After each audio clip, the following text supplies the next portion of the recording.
Talk about the issue that we are here to speak about and the legislation that I have proposed in the halls of the House of Representatives. I want to thank the Port Authority of New York and New Jersey for giving us the opportunity to hold a press conference here today. I also want to thank the National Employment Law Project, the Carpenters, the New Labor, SEIU, and the Teamsters for their support today and every day and into the future. It's been more than 6 years since the worst recession since the Great Depression has come across this country. And in those 6 years, we have begun to recover.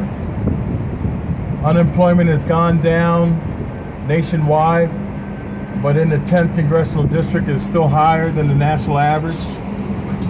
The stock market is hitting all-time highs, and companies are racking up record profits. Yet, on the flip side, wages are stagnant, people still struggle to find good work that pays the bills, and too many hard-working New Jerseyans feel like no matter how hard they work, they aren't moving ahead. Employee misclassification is contributing to this divide. Misclassification occurs when an employer classifies their workers as an independent contractor as opposed to an employee. The problem is that many employers misclassify their workers to evade responsibilities like paying minimum wage, unemployment insurance, and workmen's compensation. Further, when employers misclassify workers, they are cheating the system. They are avoiding paying payroll taxes on those workers, making it more difficult for law-abiding employers to compete. The problem is becoming so rampant that it is estimated that as many as 40% of employers in New Jersey misclassify their workers.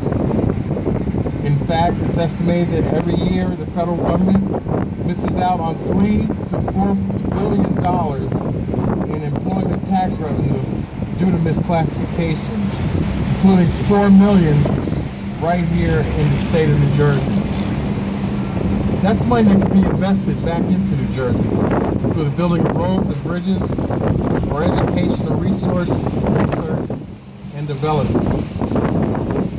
In this tough economic climate, it's not fair to our workers, and it's not fair to our government.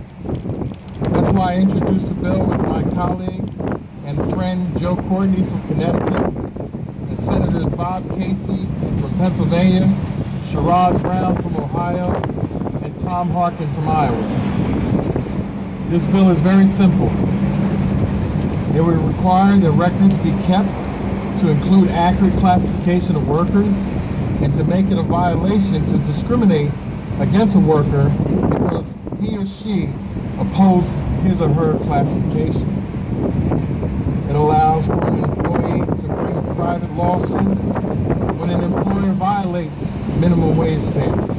And it imposes civil penalties up to $1,100 for misclassification violations and $5,000 in penalties for repeated violations.